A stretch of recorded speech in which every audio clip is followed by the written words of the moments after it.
Hello, hello, hello, everybody. Come on in. Come on in. We're here to talk about tonight's game. And we are here with the one and only, the pride and joy of the Atlanta United Fan TV community, and that is AJ. Please give him a warm welcome. That was so sweet. No, the pride and joy are you guys, and you guys deserve any of the plaudits and applause. So, but yes, always happy to see you guys' avatars. Hopefully we can see you guys' faces. But yeah, we definitely have a lot of special guests tonight, and yeah, very excited to talk about it because we have a dub on the road. I mean, who would have thunk it? We have back-to-back dubs. We've got 6 points out of 2 games. Who would have thunk? Not I. Definitely not us either, because I think the way we guessed those score lines, we weren't maybe as optimistic, but yeah, you know, maybe something to do with the back line, maybe something to do with the tactics, maybe something to do with a little bit of lady luck with the rebound. I mean, still very clinical. Lennon scoring in back-to-back games. Maybe that good luck charm. Who is this man? This new mystery man, Brooks Lennon. Right? The goal scorer, Brooks Lennon. I mean, shoot. But one thing we do know, Thiago Mata, I mean, is just sick. It's a sicko mode. The way he, man, just is incredibly accurate with every one of his free kicks. Like, yes, he hits the woodwork, but I mean, he gives that opportunity to be able to. It doesn't matter. Like, it's not like he's skying these free kicks. I mean, he's getting it up and over the wall or getting a really fortuitous rebound. And yeah, 2 fortuitous rebounds in back-to-back games, and yeah, man, we're cooking. We're cooking with gas. Mm-hmm. So very lovely. But now, do tell us, Michael, what your big takeaway from this match was. So Tyler Wolff starting up top, complimenting Barry, was really cool to me. I think I was a little nervous having it not be Troll to begin with, but I think we saw that it actually was very beneficial. I think he did great. I think we saw, like, you know, to borrow a phrase from last game, a bit of a complete performance from the guys again tonight. It wasn't super clinical, but, like, yeah, we scored 1, and that was good off of pretty much hero ball, like Almada just doing wonderkin stuff. And, you know, Lennon just kind of polishing it off. Obviously, it had to be the right time, and that was great. But, like, that's not exactly, like, repeatable, right? That's not, like, the system worked, right? You know, in my opinion. So, I'll say this. We did great on defense. Everyone worked. Sosa put in a hell of a shift. I was really impressed by that. Pretty much everyone was, like, at muster or, like, at the level we need to be or greater, specifically Sosa. And I'll probably harp on him a little bit more tonight because, man, he's been great this game. Yeah, no one really kind of stood out. And, like, there's a lot of times where you have, like, a goof and a gaff and everyone's like, that guy, he's the problem. But, like, it really wasn't tonight. Abram did pretty good. I mean, everyone did pretty good. Parata put his life on the line a couple times. Really some key interventions at key moments. Braguzan did passably well. I mean, he wasn't super challenged. There was that one moment where that number 10 on Montreal was like, I'm going to take a shot from distance. And I'm like, no, this is you know how to beat Gazan. Don't do it. And he's just like, I'm going to. And then luckily he didn't get a great piece of it, and Gazan read it the whole way. It wasn't screened, so that probably had a lot to do with it. Right, it wasn't screened. It was right in the middle of the goal. So yeah, thankfully. Yeah. So yeah, I mean, you know, a lot of thoughts, a lot of crazy stuff this game. I mean, it's been, you know, it's a 1-0 win, but, like, hey, we didn't expect it, and the way we came about it was wonderful. So here we are. Yeah, we'll take that every single time on the road right now because yeah, it was dire. Now it's a little bit better. Our second win on the road on the season, so it's not the most dire, but we also have a returning face. Tommy, Here how he is it going? Tommy, the legend. Tommy, Yeah. can you hear me? I don't think he can hear us yet. He's He staring at me very looks intently. perplexed. Yeah, he's like staring into our souls right now, but I don't think he knows that. My boy. But I hear you. I see. Oh, I don't hear you, but I see you. I love you. What's going on? yeah. All right. Well, we'll keep talking because clearly he can't hear us yet. But yeah, I mean it's one of those matches where we had to chop and change a little bit. 3 different players, but we were able to keep some continuity, and I think it has something to do with the the new system, the new way of playing, which was definitely to not have the ball. Right. And by not having the ball, even though we still were probably trying to possess it still a little bit too much at the beginning of this match, that's where they, for sure, Montreal were on top for the first 30 minutes. And we, came into our own a little bit more. The last 15 minutes was definitely a lot more of us and a better spell. And I think we grew into the match. We were able to kind of smash and grab a little bit. But that's what you need to do on the road. I don't think Tommy can hear us yet. I think he's on mute. I think that's the problem. Yeah, it says he's on mute. Yeah, I think we need to message him somehow. I am doing this right now. Yeah. He gave an expression, maybe that it looked like he acknowledged, but we don't know. But anyway, so Barry and Wolf instead of Yakumakis and Chol. Honestly, 2 units for sure. And there he goes. There's Tommy. We'll figure it out. We'll get him back on here in a second. Yeah, he'll be all right. But we'll keep chatting. Barry, obviously the less clinical of the 2, and Wolf didn't really sniff a chance on goal, really, in this match. But he worked his ass off, and I think you saw, like, up until the minute he was taken off, he was still pressing up high and really doing quite well. I mean, I think that's what the game required. Mm-hmm. Is that we were forcing some turnovers. We were, I think it's maybe a combination of how well we were defending to a degree and maybe Montreal being a bit poor. But Tommy, can you hear us? There he is. Hello. We figured it out. Big brain boys here on the podcast tonight. Backwards. Okay. I got the all out good, and the all in good. and the in and the out. I get it. Been there. But all good. But yes, Tommy, welcome back to Yes, and before we get started, of Dirty South Soccer fame, Tommy, not just any Tommy. Yeah. This is an evolved Charmander to Charmeleon to Charizard version of Tommy. So congratulations on that, by the way. Like during COVID.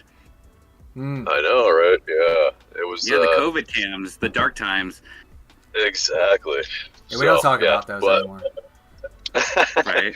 I mean, we can talk about it. It's it was a time. It was a thing that's maybe fate happened. I don't know. Who knows? But let's talk about this match more so though, and your thoughts on this match. What's your biggest takeaway? Same formation, back-to-back clean sheets. That's something that I really not sure if I expected to happen this season. Especially when you see, and like you see the individual mistakes that have continuously happened throughout the entire season, and this 5 in the back, they're cleaning each other's mistakes up. Like and there have been rare ones, but when they have, they've been able to help each other out and recover quickly. So that's nice. And Brooks Lennon is just far and above of what Aruju's been. he's getting in the right spots. Aruju was just trying to maybe do too much. I think he was just continuously trying to just be more than what he was and running into defenders. And Brooks is just simplifying the game, and he's doing a great job of it. Yeah. Fully. I mean, slightly different positions, obviously, but I mean, and not inverted. And not inverted. It's probably the big one. It does show that you can do wonders when you're trying to score from inside the box. Right. Right. I mean, it's crazy that inverted winger has trouble getting into the box a little bit, but it is what it is. Apparently, he's doing great at Flamengo, so you can relax. All right, AJ. Right, I know, right? Yeah, I'm the only person I've seen those overreaction videos.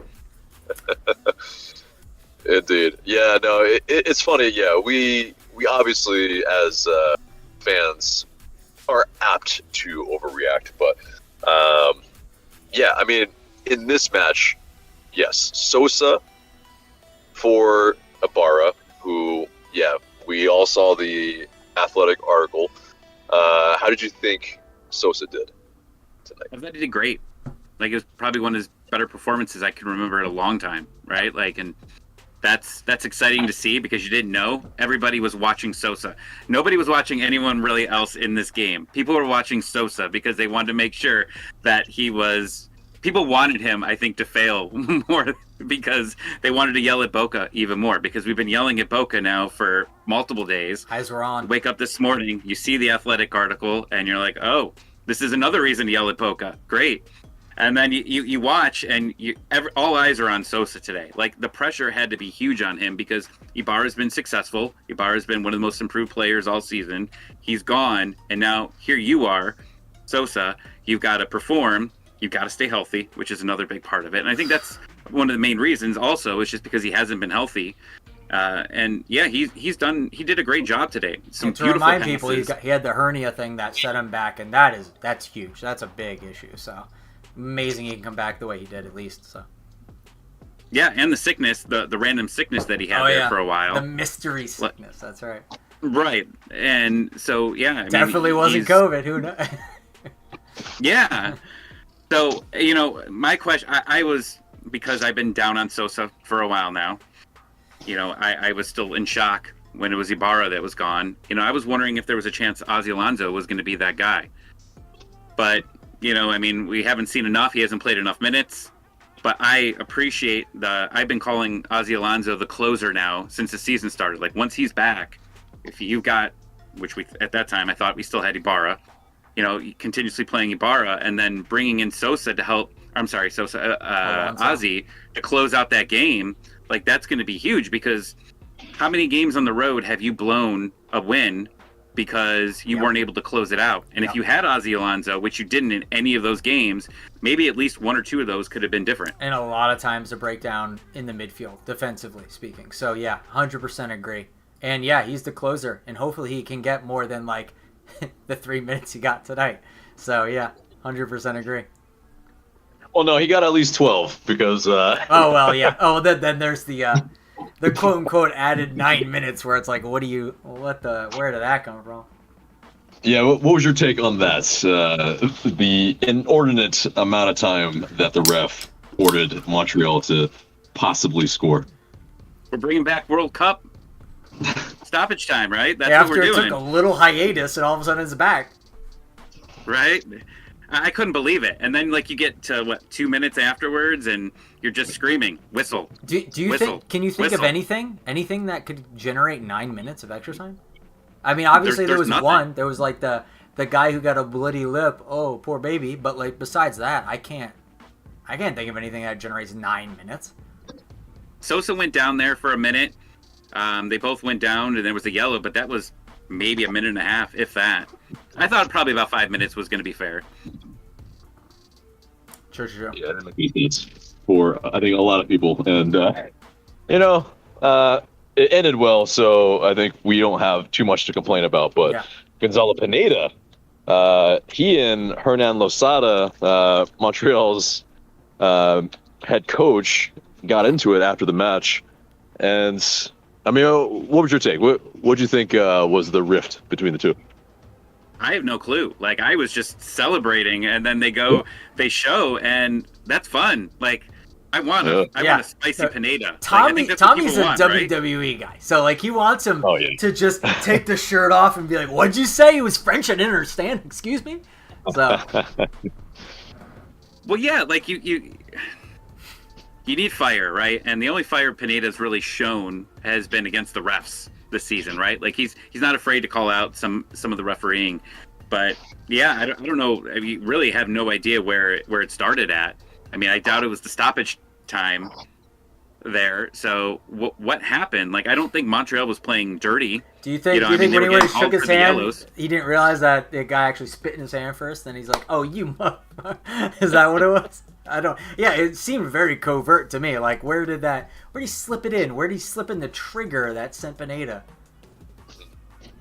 And it wasn't like just a quick yell at you. Like, they had to be separated. Like, and it was for like a good 30 steps. Like, they just kept walking, and then you just kept seeing more people trying to separate them. So it's going to be an exciting story to hear. Pineda came back. We'll probably hear about it in the next hour. What happened? Pineda just was like, no, let me back at him. I need to say some more things. And I'm like, okay, what? I don't really know how this engagement needs to have more to it, but all right, you go off, King. Ibarra was our fire, so we needed a new fire, and we didn't know it was going to be Pineda. Yeah. No, that's. I don't think a betting man would have put money on that for sure. But no way. Against Montreal of all teams too. Like I don't know. There's no what history. Is it with really, Montreal? so, I don't know. I mean, the only history is Wanyama and Jose Martinez, but that seemed to be pretty isolated. Like there wasn't anything, really in that. But but something I think we should talk about. Get your opinion on Thiago Motta and his free kicks. I mean, beautiful. Yeah, it's just even off the post. It's beautiful. Even off the post. Like even when he misses, it's a goal. Yeah.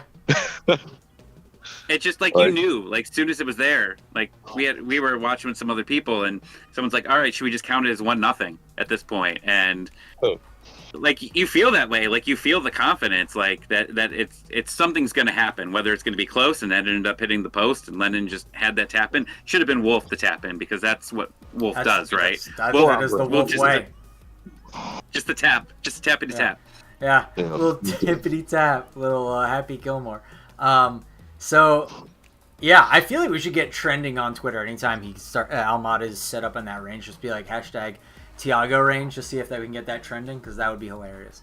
Tommy, can you give us your top 3 stars of the match, and then we're going to move on to our next guest. So Sosa, 100%. It had to be the pressure on him was going to be so high. Like you knew, like Pineda said, like I don't want to compare players and all that. Like, but you knew, like I'm sure Sosa's on social media, so you know that he had to be reading all of these. What the hell's going on? Why isn't Sosa gone? So 100% Sosa's the main star. Almada, for sure. Just continued to have a great game. Some nice passes, even just beyond the free kick. And then Brooks Lennon is just... Good. I was hoping you were going to say that. Yeah, like Lennon is just... he's become a different player. Moving from the right back, moving forward more. There's some confidence in him. There's some swag. And like you saw the bite in him, right? Like saying that I want to be, I'm upset that I get called up for Gold Cup. Like that's the kind of fire that you want to see from him. The leadership, like he is the leader. Like, a lot of people thought Gutman was going to be one of those leaders going in the future. And Brooks Lennon is that guy who's been here for a long time now. I guess we'll never know Gutman, so. Right. And so now it's Brooks Lennon. And personally, I feel like this is Lennon's team at this point. Like he's going to be here for a long time. He just got an extension. Like he's got to be one of those leaders going forward. I just saw lightning behind you, AJ, I think. So careful out there. He's out here for all the fans out there. He's out there for you on the streets, coming to you live. You could go viral if you get hit right now. I mean, I wouldn't recommend it for that reason. Yeah, exactly. But no, I think there's like a bunch of other trees. This is how it works, right? Like, I should be fine. There's All a right. lot of other taller things. Tommy, I got one last thing to ask you, and then we'll let you go. How sick would it have been if a Brahms scored that goal, that nutmeg, and then that toe poke? That would have been cool. That would have been like, unfreaking. Everyone would have been like, "Why aren't we starting this guy every match? What is happening?" And I'm just like, dude, come on, it's. Brahms gotten it hard, right? Like he went away to the national team, and like I think one of the videos, like everybody kept posting the video, like he got burned and they scored on, and like everybody's, you see him in Open Cup. It was a terrible performance by the team in general, and then that Chicago game where it was like just a mismatch of players, and it was a defensive breakdown. So he's had a rough go. So him being able to play all these games while Miles is gone is a huge confidence builder for him, I think, and a huge confidence builder for the fans because we signed long term, right? Mm-hmm. And you don't want to think of another long-term player that Bocanegra signed that is just completely underperforming. So it's been nice to see him, while Miles is gone, being able to get this time in and do a pretty good job overall. I agree completely. AJ, any final thoughts? And we'll let Tommy get back to his revelry. Yeah, no, I think that's it, man. But yeah, great to have you on as always. And yeah. Check out the Scarves and Spikes podcast that Tommy is on. And yeah, we'll maybe, hopefully have you on in the future. And we, bid you adieu. Have a great night, man. We appreciate you. Good seeing you again, AJ. Take care, Tommy. You as well, man. See you guys. See ya.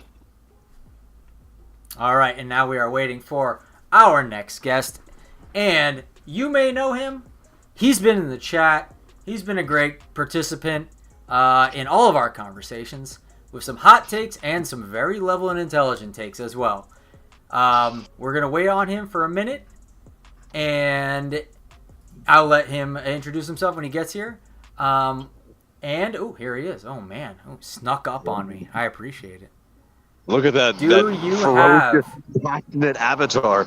Do you have a camera? Do you have the access to a camera, Grego? I believe I do. Hang on. Let's get it. Here he is. I mean, as much as I love that avatar. There he is.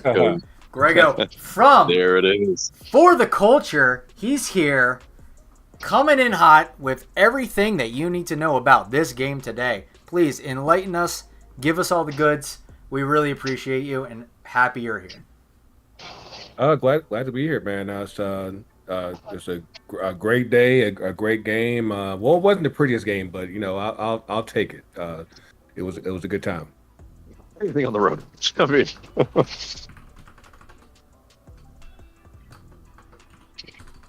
but yeah, no. Grego, go on. What was your biggest takeaway from this match?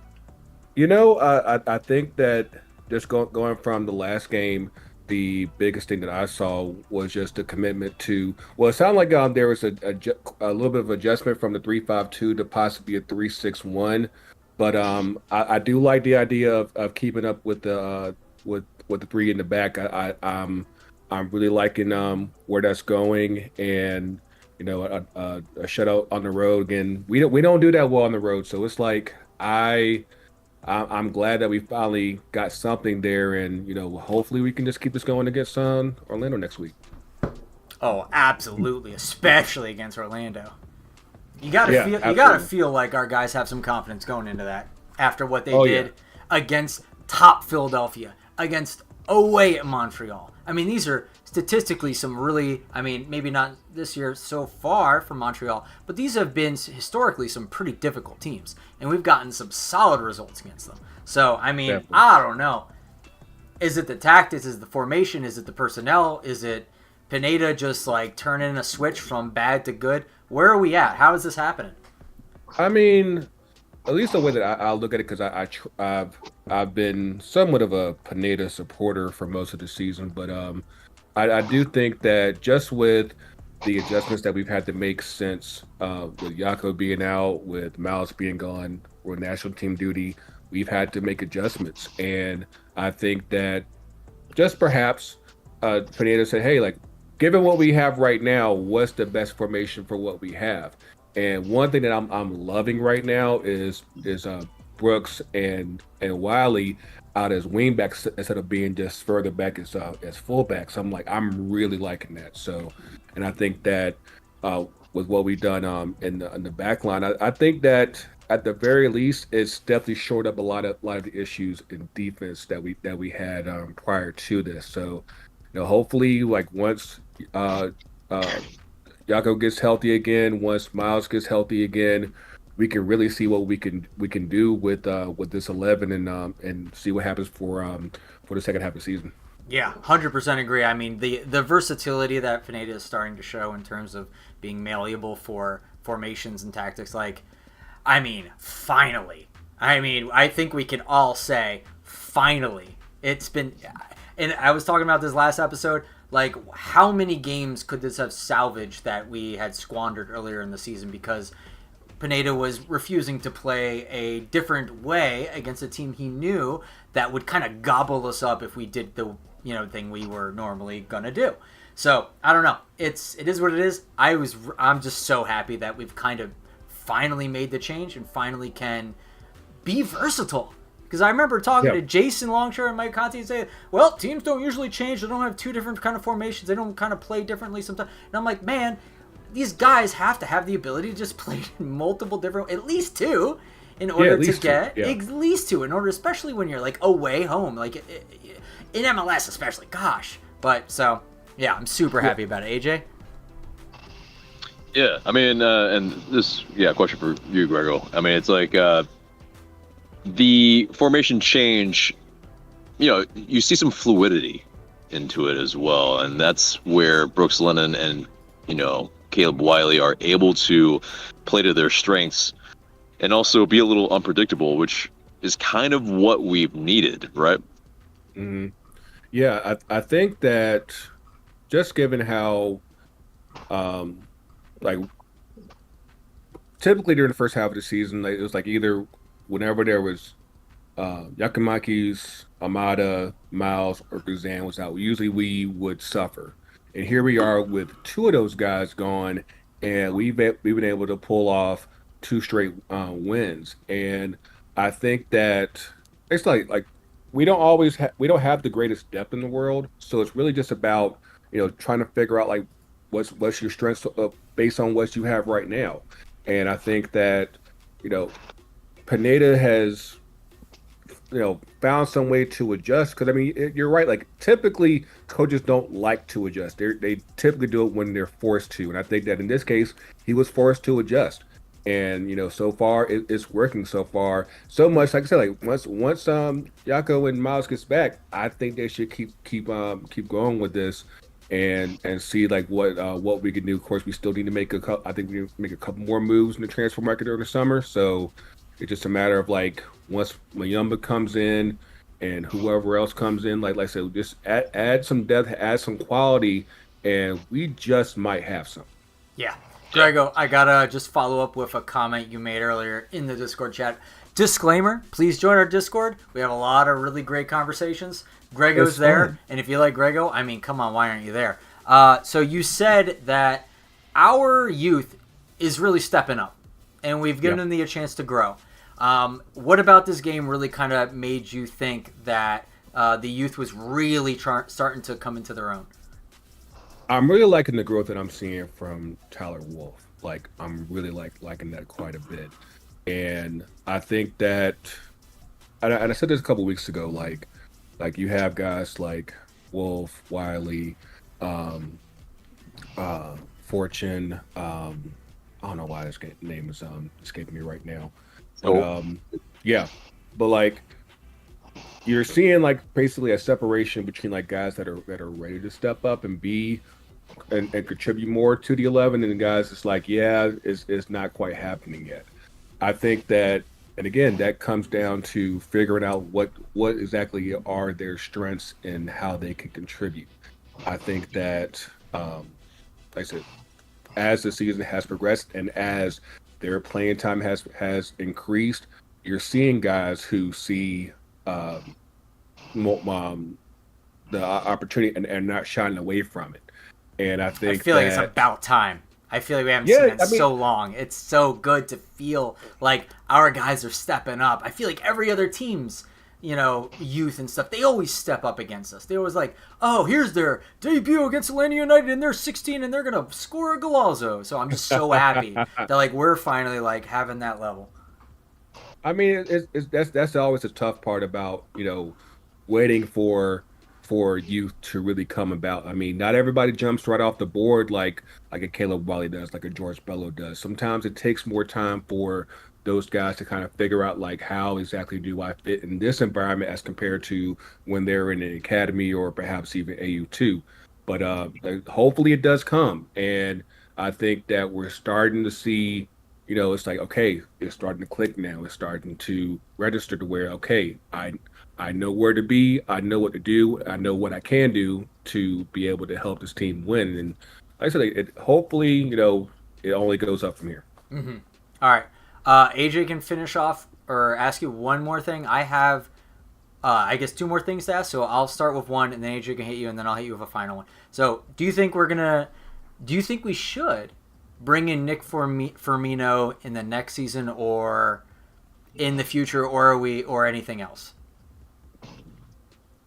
I think that yes. Yeah, short answer is yes. I think that definitely, obviously I wouldn't say like, start him or anything, but it's definitely when there's opportunities for him to come off the bench, definitely have him come on and see what he can do. And again, I said like it's all about just repetition and gain that experience, and hopefully at some point you reach a point where it's like, hey, I can either push for a certain spot or we can see like what else is there. But I think that he should definitely get that opportunity. You think he gets a first team contract next season?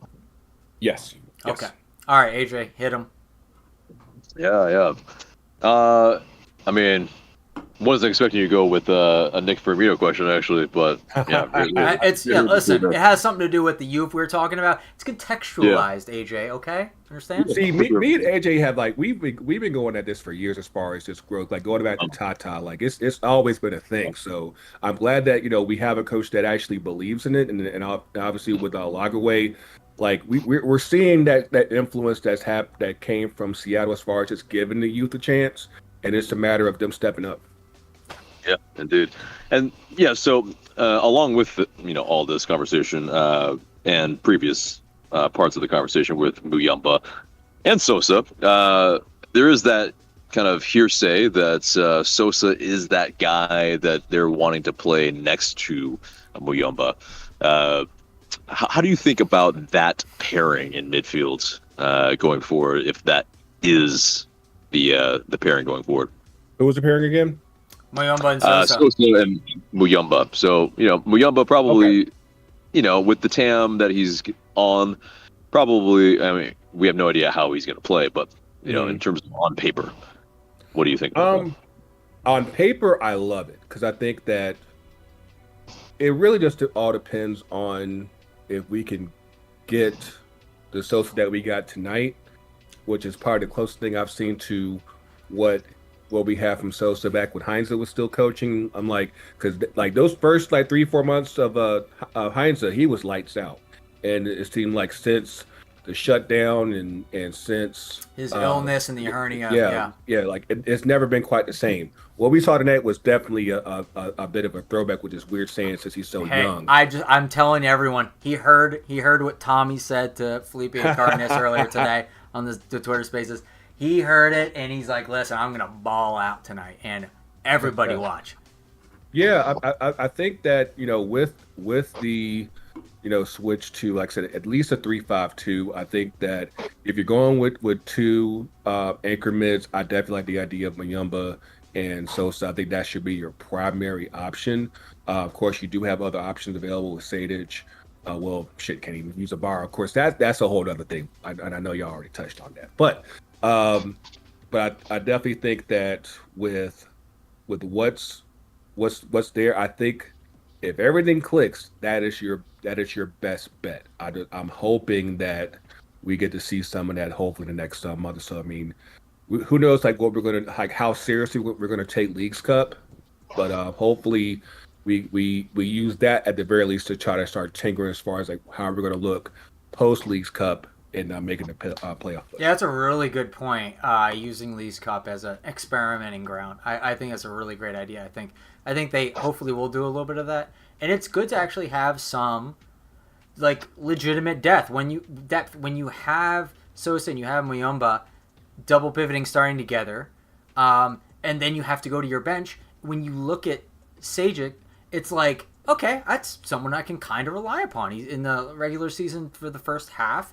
He's done really good. So it's like I'm not upset when he comes on. Or Alonso, I'm not upset when they come on. It was the kind of the other midfielders a lot of times where I was like, this might hurt a bit. So I'm really happy about having that. Like, you know, we're saying that maybe we don't have a lot of depth a lot of times. I think we're getting a little bit better with Muyumba in the midfield.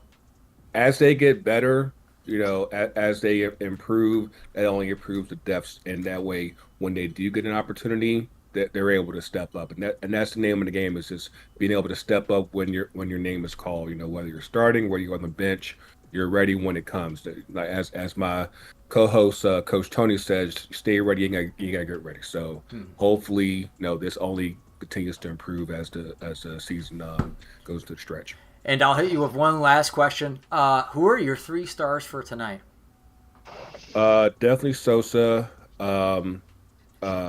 Again, I've never been that crazy about Brooks Lynn, but I definitely think that, you know, switching the formation and having him as a wing back has definitely unlocked something that I wasn't seeing him before. So definitely him, and I think it might go unsaid, but I think that Almada, like he creates so much just by the attention that he brings. And he made a lot of great runs tonight too. Yeah, definitely. How about that defense in the first half too? I saw him all the way back on our touchline, like just making interventions. Like that's you need that. So yeah, I mean, like those are the guys that you want to build around. Obviously, we might not have Almada forever, but I definitely think that, you know, the one thing that you want to see is that while he's still here, he's giving you that effort, and he's still doing that. And I think that goes a long way. Yeah. All right, Grego. If there's anything else you'd like to say, or if AJ has one more question for you, please plug your podcast. You have a very good one, the For the Culture podcast. Please give it a listen. Grego, take it away. Yeah. I mean, it's been a while since I've done some live with AJ, but of course, you can catch us on all the socials, including Threads, which y'all need to get on at FTC UTD.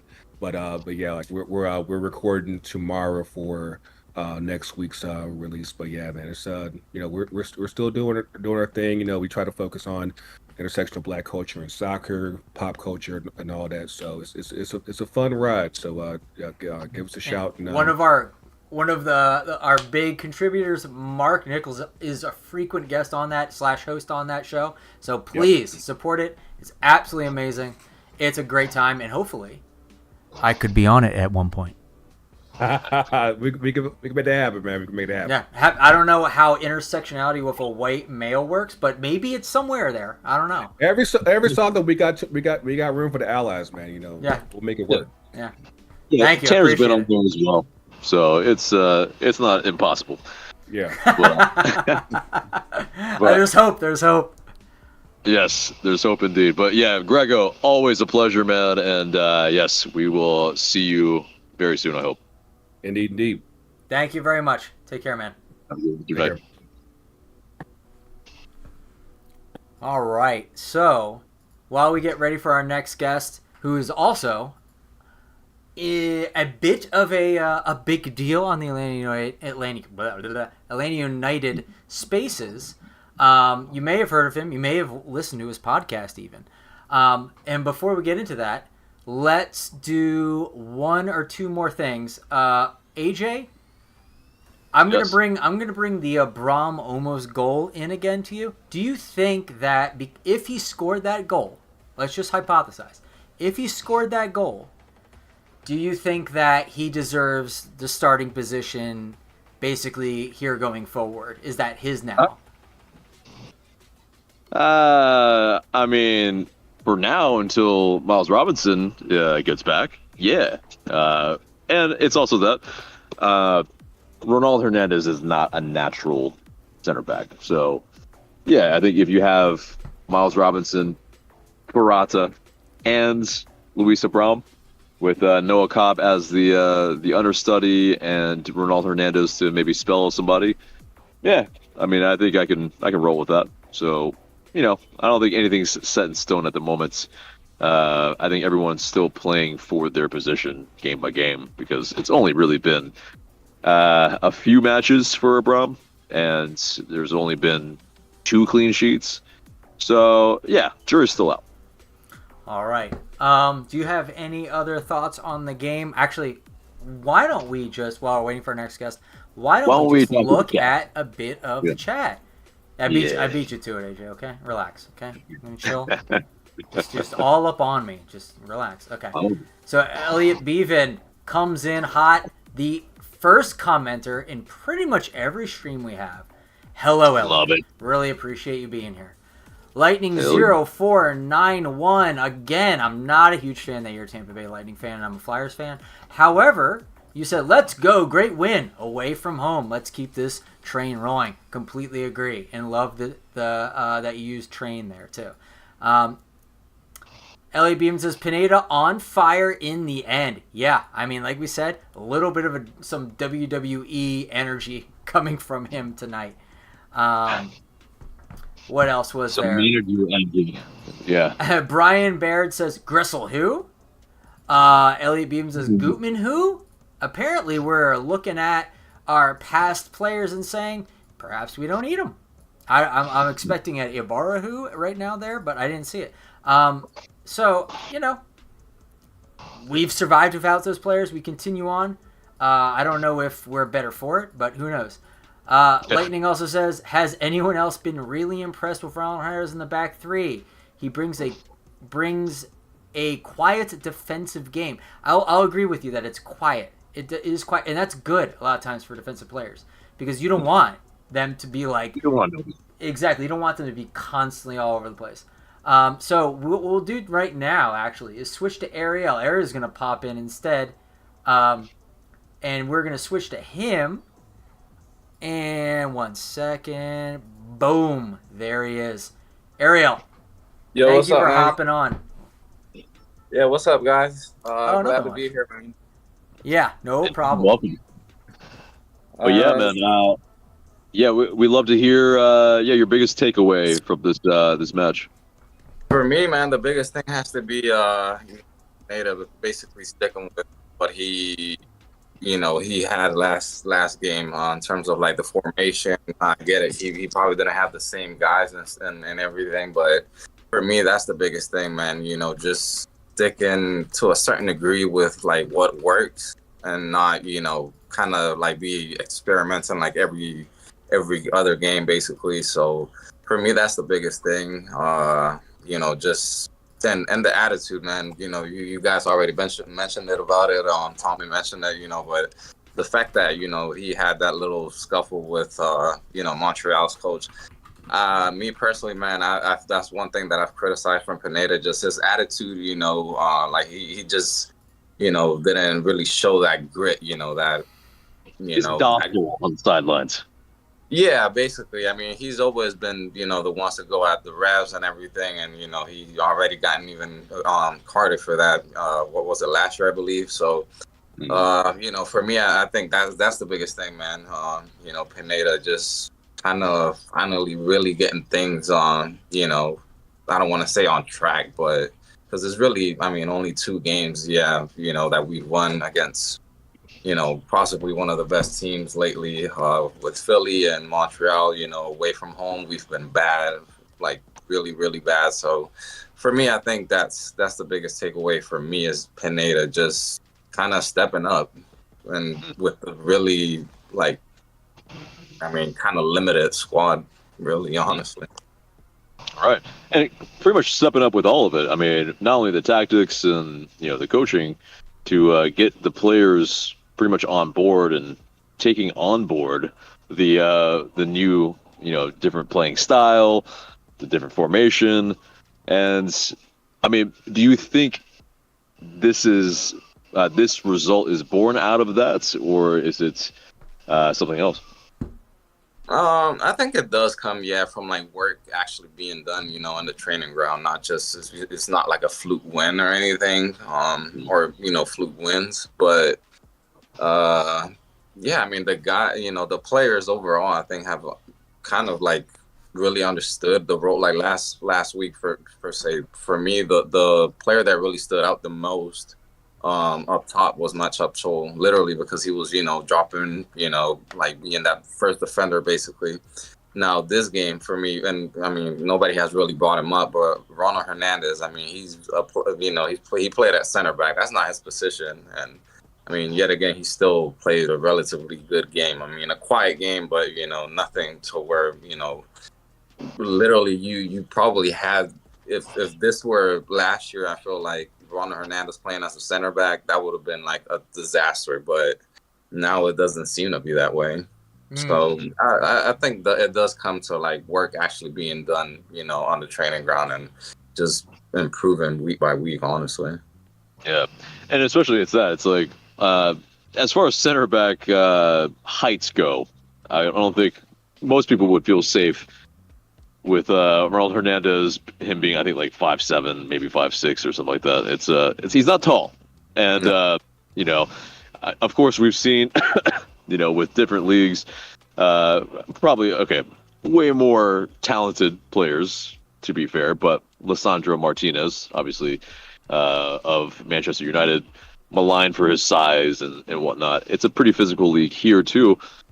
I mean, he was able to hold his own. So, I think that's a very astute and great point that he was, someone that held our back line together and we didn't really, notice him.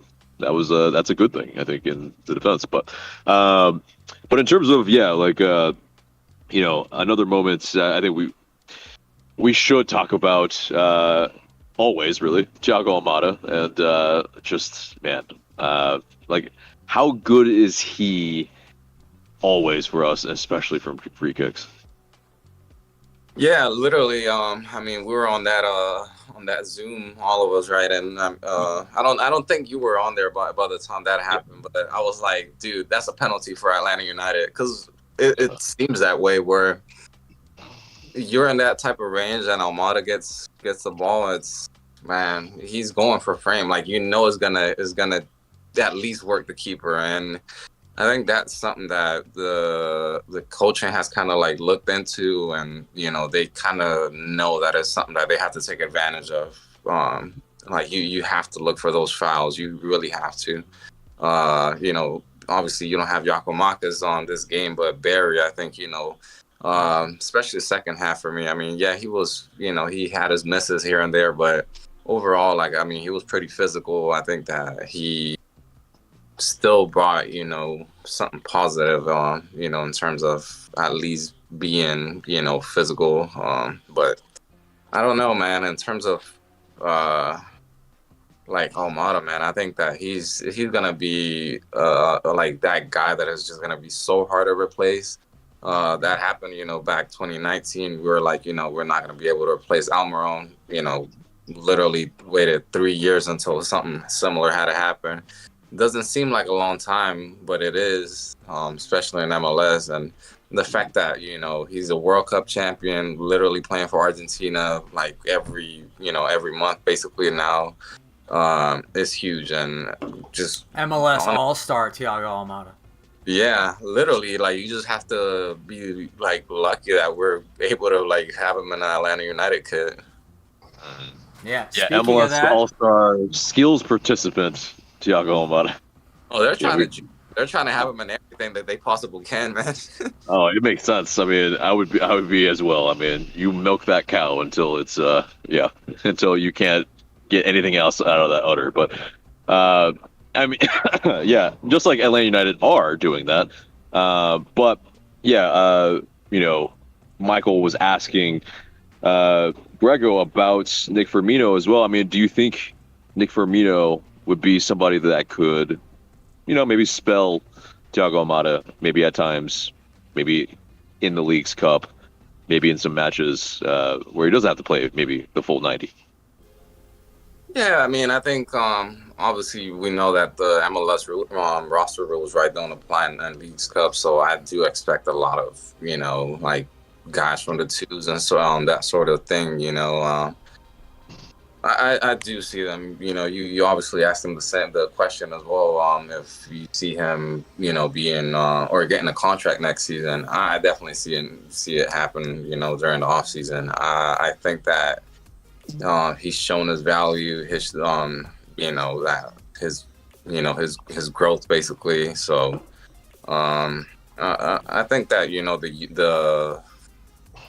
the academies, they've done pretty well. Obviously, they shipped off Vicente Reyes, to Norwich City. So, I mean, they're doing something right. I mean, I'm kind of honestly upset, they didn't keep him around because I really thought that he was going to, be like, for the future. But, man, it is what it is. Yeah, we've got two guys that are kind of in similar spaces, I guess, because Justin Garces was the player that was injured at the time. Maybe didn't get the same kind of looks as Vicente Reyes, but yeah, it is. Yeah, it is always tough, when you lose somebody that, I mean, don't we know, that has been valuable, or at least, looks to be somebody that can contribute, but then Chilean national first team. Yeah, exactly. Is but Justin never gets Garces a chance. getting something like that? I don't think so. Yeah, probably not. Well, I guess because he's also, I think he's American, so that. Yeah, you're right. He's not getting on the Chilean national team. You're right, 100%. Yeah, right. but it is this. It's like, okay, your take on Ibarra, someone that was definitely contributing, and yeah, that athletic article that I would assume you read or saw, and yeah, I mean, it might be commonplace, but there are a lot of aggrieved players and aggrieved fans. What's your take on it? Obviously not something that you would expect, as a fan, neither as a player. But I mean, man, things have to get done. Obviously, man, there's been a lot of mistakes done, since 2020 and literally carried on until now. So it doesn't really fall on, just the players themselves. There's some blame, and I mean, obviously the results, like, in the previous matches before Philly, you kind of saw that where, you had a lot of draws, where like, you're lacking attitude. That's where, you started really questioning the players and the coaching. But if you really have to like put more like personally like the blame on this sort of situations happening, with the front office, Garth, has basically, kind of come in and try to, clean things up and everything. But for me personally, I think that, the whole Boca thing, the whole Boca out, I mean, I've been honestly on that train since like 2021. I'm not gonna lie, but it's getting to the point where I'm like, man, like the mistakes that we already knew, like somewhat knew were happening, like they're just like being like uncovered now, and it's like it's worse than what it like everybody really thought.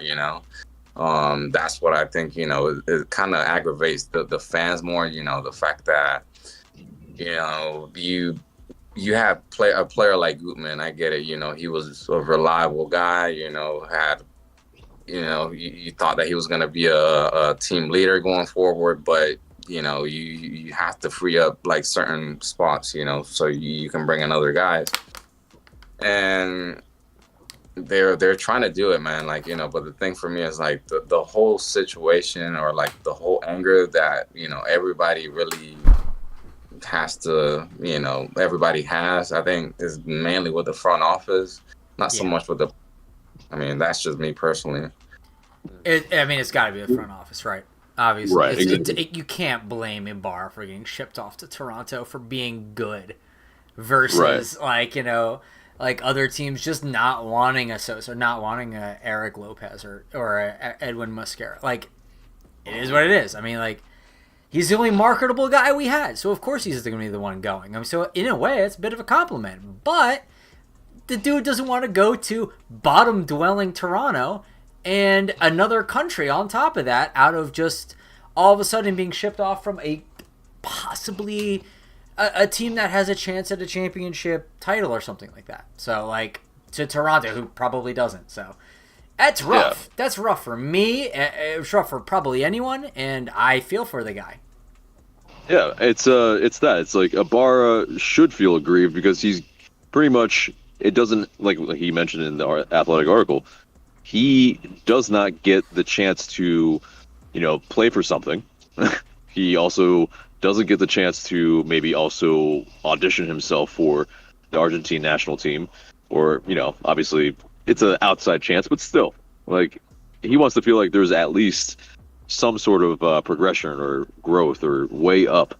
And yeah, I mean, if you're not on a playoff team and you're, having to play with worse players in a worse performing team, yeah, like, I would feel that way too. It's it's like I don't know. Well, it's like maybe the reverse of, like, say, Mighty Ducks. I'm really going off the rails with this reference now, but if you guys know Banks, like, he went to the better team in a sense, right? He went to the Icelandic team or whatever it was, and or the JV team, or the varsity team. What? Fucking something's going on here. But it is either way, like, that's that, like, reverse thing that's happening. It's like, you're going to just something that, why would you want to go? Like, why would anybody want to go to second worst team in the East? And yeah, it makes complete sense that he would say something and probably be really apt to, like, talk to a journalist about it, because Felipe is one of those journalists that has been not afraid to ask some of the tough questions. And yeah, I think that's something that a lot of us have been calling for as well. But I feel like it's probably his agent that had a little bit to do with also goading him into doing that. Could be. I mean, because we all kind of heard about it from the training grounds a little bit. Those issues and him being turned away essentially, and him having to drive home after staying there for 5 minutes at training. Like, that's just, yeah, it's very much, that's a bad look. But either way, let's get back to this match. And yeah, your 3 stars of this match, Ariel. Has to be Lennon. It's obviously been, like, very consistent lately. Almada, and it's not a player, but I mean, I have to give props to Pineda, man. All right, I'll agree with that. I like that. Yeah. I like that shout.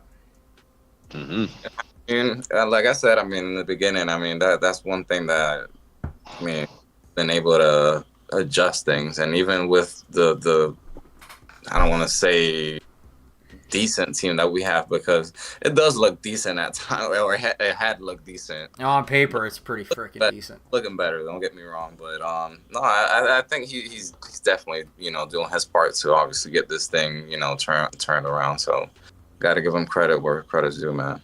Yeah, completely agree. Props to you for that. And but yeah, Ariel, plug your stuff. Let us know where the good people can find you. Yeah, man. So usually I'm, more on Twitter, Research Spike ATL. Obviously we're on YouTube as well and on Facebook. So, come on there. Usually, we're live Thursdays at 8. So, I mean, yeah, come on out, man. Join us on the chat, and, I'd love to have you guys on there. Yeah, can personally vouch for that. It's a good time. Wonderful guy, wonderful community. Let's connect it all together, guys, because we're all fans here. All right. Yeah. So thank you, Ariel. I really appreciate you coming on, and hopefully we'll have you on again in the future. Thanks, dude. Thank you, man. Have a great night. All right, man. All right. AJ, we are going to be joined by 2 more guys tonight, and I hope you have time for them. So we have the first one, and this was the guy I was kind of talking about earlier. We finally got him on now. It's 5 takes on the 5 stripes. That's a podcast you may have heard of, you may listen to too. And then we're going to round out the night with our good friend, Nile, who is one of the most steadfast and wonderful people that you'll ever meet in your and I'll tell you why. Because he sent us a video today. And that video, oh, is that a fun video to watch? And I'm gonna make him be here and watch it with us. It's gonna be a good time. It's his forfeit, and it's gonna be him doing a soccer skills challenge. So you're gonna want to stick around. You're gonna want to see that because I previewed it, and it's pretty good. All right, we'll see good in a good way or good in a bad way. We'll find out. All right, we have 5 takes on the 5 strikes.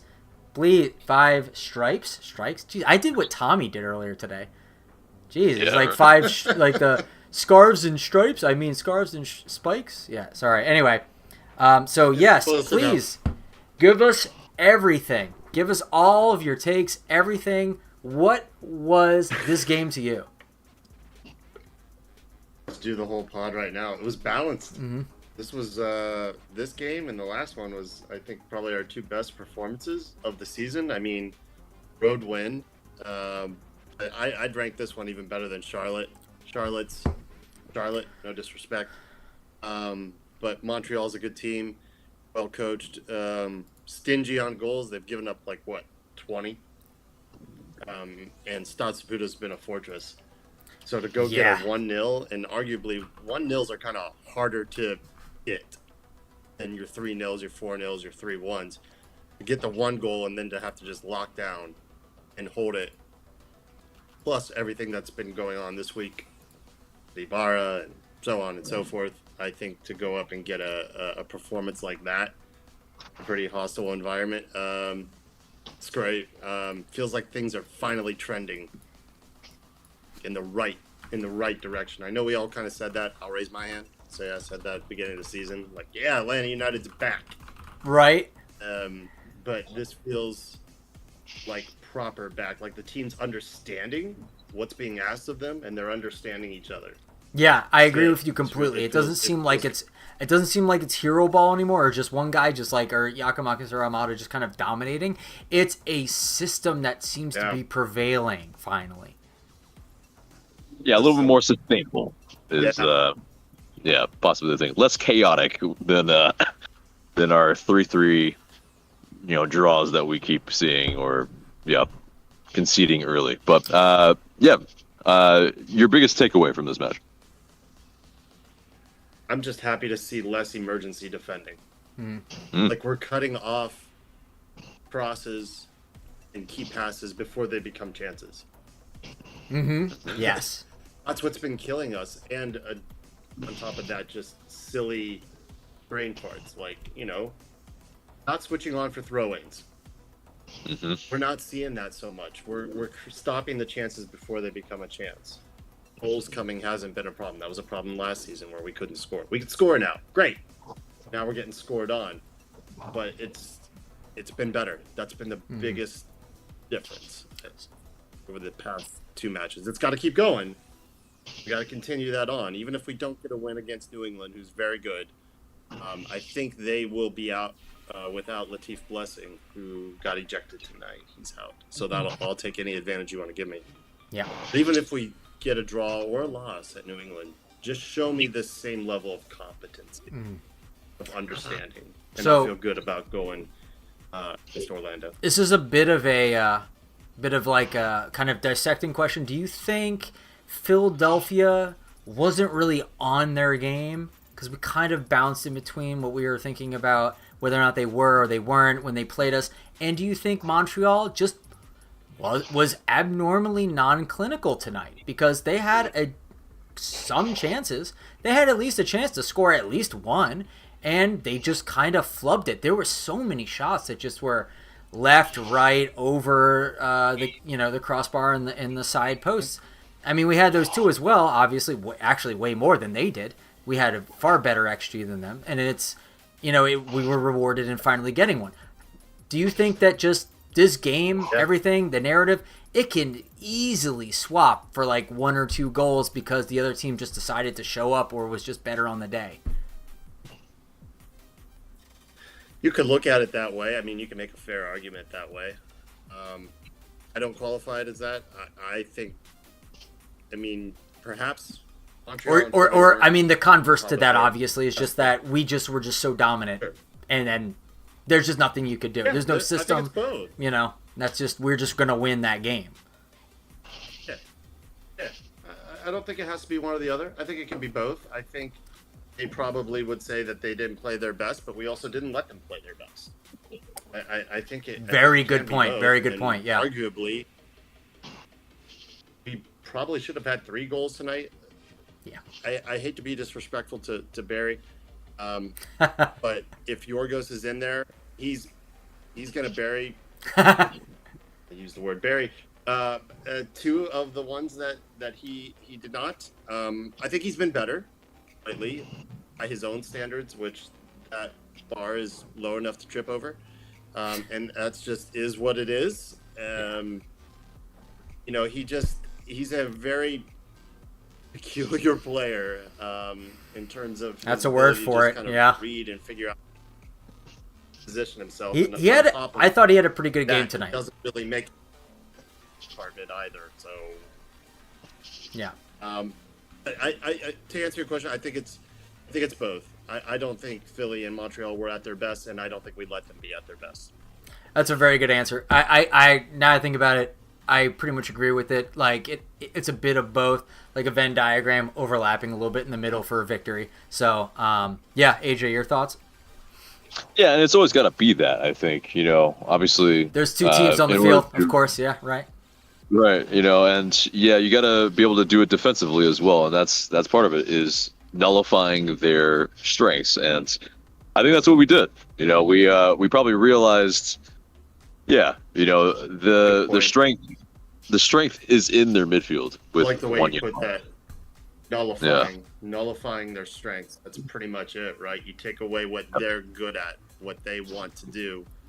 They won't be able to do it, and it comes across as them looking like they just can't do it when really we're kind of making it difficult for them to. Why would you guys say Yes, they that also the want last to 2 win. games we were able to nullify what the other team is good at versus other games where ostensibly we were probably trying to do the same thing? Yeah, and you see the teams get frustrated, putting them over the bar, into the stands, taking low XG shots. That's a team that is showing you that they are frustrated. And that, to me, says the opposition their plan is working. Yeah. Finally, thank God. Yeah, it's a great point. Because it's part of it is, yeah, you know, defending, we have more men in the box. And I think that's probably maybe the difference a little bit is that in the past we were stretched out too far and we had issue with marking their attackers tightly enough. And you know, it is that. It's like, yeah, you can have a world beater in Miles Robinson and that safety valve who can, you know, put out fires, but that's the thing. Like, he's still only one man. And like you get past Exactly. him, or if he's not even in the area, then yeah, you know, basically the best type of quelling defenses is when you have 2 defenders on 1 guy, because this league is built on incredible attackers and, you know, kind of mediocre defense, and that's what you got to do. And I think, yeah, we've been throwing more men in the box. That's what it is. Yeah, completely agree. Because it's I mean, what has It's nice changed? to not The have- formation changed. Yeah, tactics changed. Yeah. A little bit, just, you know, going 3 in the back or 5 in the back, however you want to look at it. But we're still playing our same way. And I'd argue even if Miles was in this tonight, he wouldn't have a ton to do in the way of emergency defending because we haven't needed to do it. And you shouldn't. If your defense is good, you shouldn't need to, like, panic. I only remember and Parata doing clean up one a emergency mistake. defensive moment. Also goals. Right. Yeah. Game state has a lot to do with it too. Yeah, absolutely. Like, you know, we go up by that first goal, we are in more control of the match, and we don't have to be pushing up as high or taking as many risks because we're not chasing it. So the offense kind of plays into how the defense needs to be positioned on the field and playing as well. We are and always have been a first goal team since 2017, since the Tata days. It has always been like we need that first goal. We just don't do well coming from behind. We lose control of the matches, and it's like we can't play our game. And we are a team that needs to play our game. Yeah. Which is why it was always a bit confusing. I mean, I get it when we're faced with like really frustrating teams like the damn Red Bulls, who just continually frustrate us, and we want to see something different against them. I'm not sure this team in any of its iterations is really capable of playing something different. I mean, we were in that game, we were having trouble just executing basic stuff. When we play our game and it's executed well, you know, we do really well. It's just our style of play has to almost be perfect. Well, we need better technicians on the field in order to execute a higher level of play like that. Yeah. So, and hopefully Mayumba will be a guy who can aid in that. Your lips to God's ears, brother. I hope so. Absolutely. Yeah, right. He might be really good value. We'll find out. Yeah, and to Michael's point there, that's exactly what the issue was earlier in the match. Because, yeah, it was a bit of a stalemate, but I think it was definitely more so Montreal had, the better of the play. We were, for the first 30 minutes, we weren't really doing too much. Great. And, yeah, it is that. It's like just kind of weathering it. Yeah, we were weathering it. We were able to grow into the match, and then that's when we were able to, punch them in the mouth, and, we weathered the storm, and we had to weather 12 minutes. Again, I've said this about like us in other games. Like I feel like again, it's another instance of us being. I feel like we were the other team. Like it's always like we're in that position where it's just like, oh man, we're like we have the possession, we're putting shots on goal. It's just not clicking, and then the other team's just like, oh, here's a dumb little goal we got, and I was like, come on, and then it just changes the game. And now the other team's just like, I'm going to ram it down your throat. And it's like, God dang it. So it's just like, it's 2 weeks in a row where it's like, the shoe's on the other foot. And I'm like, let's keep that going. That feels good. It does. That shoe feels really good. It fits really Cinderella clean, style. Nice fitting, comfortable shoe. It might be. We just don't wear it enough. It might not be a Jordan. I think it might be, what's it called? What are those awful shoes with holes in them called? Not clogs. Crocs. It might be a Croc. You've been wearing Crocs? Oh, no. It might be a Croc, but and Zuma, if you're watching, this is a perfect time for us to interject that we can give you some promotion for your cleats. Just saying, this is a wasted opportunity for you. Just saying. Crocs, if you're listening, they'll still take a sponsorship. We mean no disrespect. That too. To the Crocs company. That too. Yeah. If you want to reach out, we'll talk. Yeah. What you're saying is absolutely true. If anything caught me by surprise from Montreal tonight, it is the fact that they kind of didn't put a lot of pressure on us in the midfield. And I thought they would just try and exploit that because, of everything that has been going on in our midfield has been suspect, and we want to keep playing through the mid, and we don't really have maybe the personnel to do it as often as we'd like. I figured they would just try and be a little more disruptive, even if it's not their game. Montreal might be more of that team too that wants to play their game, and that's not their thing to be. I think so. I think you're right. Disruptive nuisance. Yeah. They want the ball too. They want to play soccer just like us. Yeah, and I think our patented Mike Conti Peachy press was pretty difficult on him as well. Yes, sir. Yep.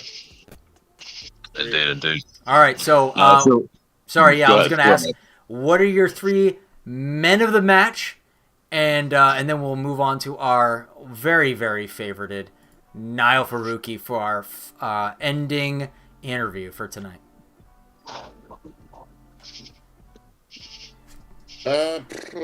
Sosa. Brooks, you have to. Who's been an absolute just metronome.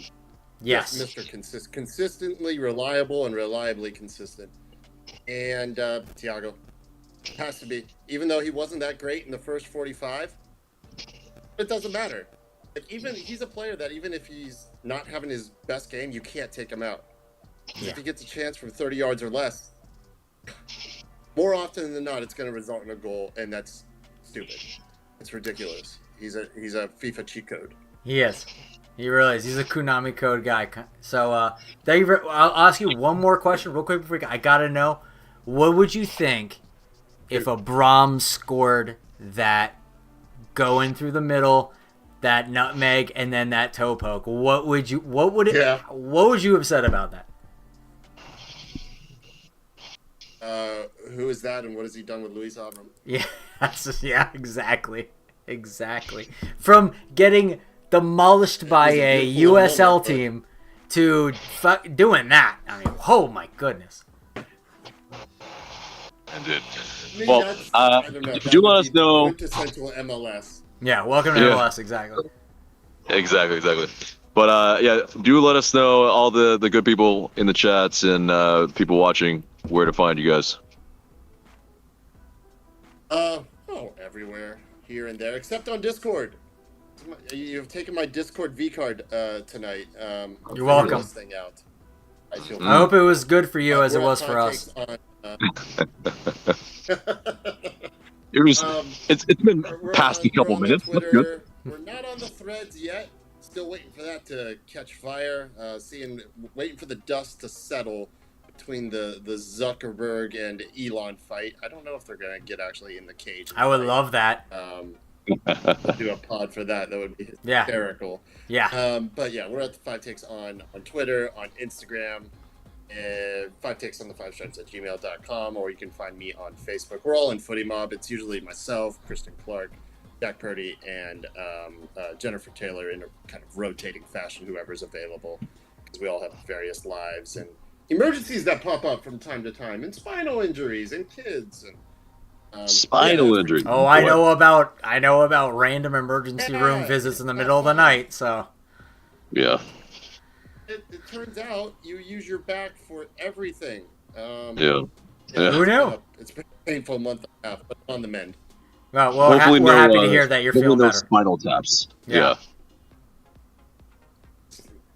No, none of that, and thankfully no surgery. Just another weeks of therapy. I'll be good. And then we'll see you out on the soccer field soon, I hear. Yeah. All right, cool. Yeah, we'll hit you up for that. Thank you so much for coming on. We'll talk to you again later, and hopefully, maybe, thank you guys. Maybe in the future, appreciate it. We will see you on your show too. Yeah, come on. We'll do it. We'll do it. Absolutely. Nothing but level-headed takes and a little bit of snark. Well, we might bring a little bit more than level-headed. It might be uneven takes, so we'll see. Unhinged. No. Cool. Anyway, yeah, really great to speak to you, and have a great night, man. Thank you. All right, later on. All right, and we got our last guest, of course, as we previewed earlier, the man, the legend, Nile, is coming on to finish things out. And what's going to happen right now, and this is a bit of I'm going to call an audible for a second. AJ is going to talk to him, and you're going to ask him questions, because I'm going to use the bathroom, because I peed before we started this, and I had to pee again. So it was that something about the beer at the bar that we had earlier tonight. I don't know. It's just running through me. It's weird. Yeah, which we had an adventure for sure, just to be able to watch this match, because once I got to Michael's place, the power went out. And so that was fun. That was super duper fun, because that was maybe 45 minutes before the match. And yeah, so we had to scramble to figure out how to watch the game. But yeah, it was definitely that first 45 minutes, we had to go to a non-English speaking bar that's they didn't have the game on. They had the Panama-Qatar match, and we had to get them to put it on. Then it was buffering at the 22nd, 23rd minute, so that was fun. They had to call their manager over. He had to figure out how to, get the game back on. Yeah, it was. We had to watch it via Michael's phone for a good 5-10 minutes, So yeah, no, we had an adventure tonight just to be able to watch this game, bring this game to you guys in that sense. So yeah, definitely something that's is memorable. But All right, you yes. go ask him some questions. I'm gonna use the bathroom. I'll be right back. Okay, I thought you already went to the bathroom, but all right. He's going again. When you gotta go, you gotta go. But Nile, my boy, welcome. Thank you. What was your biggest takeaway from this match? Another win, another clean sheet. That's 2 big wins now. Montreal's not an easy place to play at. We haven't had the best success there, so to get a road win there is impressive, especially with the players that we have out and all the chaos that's been going on this past week.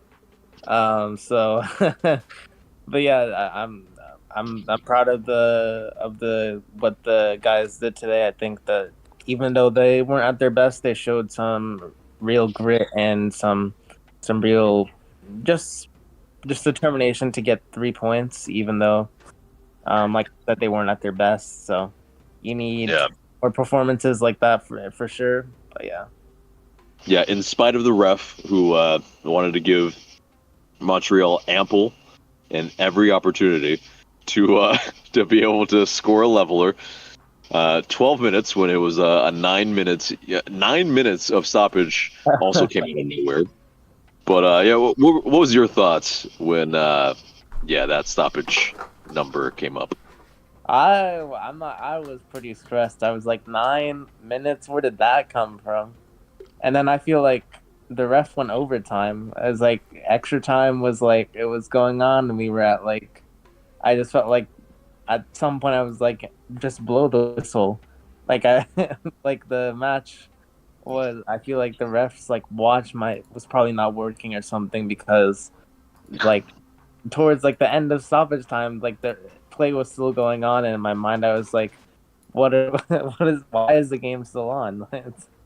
But yeah, luckily we were able to be able to still hold on. But yeah, definitely some squeaky bum time. That's for cool. Yeah, don't we know it? And in terms of the I guess best plays of this match. Did you have some moments that you felt like maybe we haven't talked about that maybe should be illuminated? I think there was one play that Almada made towards I think the end of the match, but Barry was just missed it. It was towards the end where Almada was made a good run, and pretty much the ball was there for Barry on a platter, but he kind of just got that chance. But if that was Gigi or somebody else, I feel like that would have been a goal. So definitely. I think to be fair, that moment. To be fair. Yeah, to be fair, it is this. Like, so Thiago Mata, he ran to the byline and he, crossed it in with his left foot. And it wasn't the most accurate ball for a right-footed Miguel Berry. And so it was definitely behind him. Like, he had overrun probably the best position that he could have been at, which was probably at the penalty spot. Like, he probably should have stuck to the penalty spot instead of trying to maybe get to the back post. But, yeah, it is that. He was past the ball already before, the ball turns out behind him. So, I think it's maybe more on the ball on Almada, in my opinion. But I can see how people are slagging off Miguel Berry. But, because, he had missed another opportunity earlier in the game, too. But, yeah, ultimately, Miguel Berry, like, in this match, did he show you signs of something better than he's shown? I think so. There were times where he held the ball well, and he made some decent runs like towards he made some decent runs wide. because I think he was on the end of a couple of fouls as well with the Montreal defense, and they were getting a bit frustrated with that. So I think there were small sort of aspects of his play that I think went well, but I think also at the same time you still also want him to get a goal. But yeah, I would say he was decent. Yeah. It's that I think we all know that he doesn't have the goal scoring instinct, I would say, maybe to be in the right place at the right time. And it just shows you how Yakumakis definitely has it. Chicharito, he's that type of player where maybe he's not gonna score bangers, but he just knows how to be in the right place at the right time. And unfortunately Miguel Berry, not it. But who else for you maybe didn't get the plaudits in this match that maybe should have? I thought that Braum, for example, I thought that he had a really decent game. I know Brad wasn't called up for much, but when he did have moments that he needed to be called upon, he did as well. Purata, I think, also had a very decent game. There was, I think, one sequence where it was a good cross from Montreal, but he was able to kind of just clear it. There were lots of players. I know a lot of people talked about this already, but I think Sosa did really well. Today. He provided a lot defensively, but also helped ball forward as well, which is what you need. So I think if he definitely keeps playing like this, then that could be something. Because it's clear that he has the talent, but it's that he's been very injury prone. Is the thing. But he definitely, I think, showed today sort of what he can be to this team. I think just lots of good performances all around once again. So. Yeah, and it's a time when we need it. It's the business end of the season, and it looks like we're prioritizing results over maybe a style of play that we're trying to stubbornly play, right? That's the crux of it. Even though there were glimpses of it early on in this match where we were trying to play out from the back, wasn't working. Yeah, the first half where we got, for the most part, beat, except for Montreal didn't score. Yeah. Right. And that's the thing is, did we nullify them enough in that first half, or was it through their ineptitude? It's really the question. I don't know. Yeah, it's tough. We don't really know, because it's kind of tough.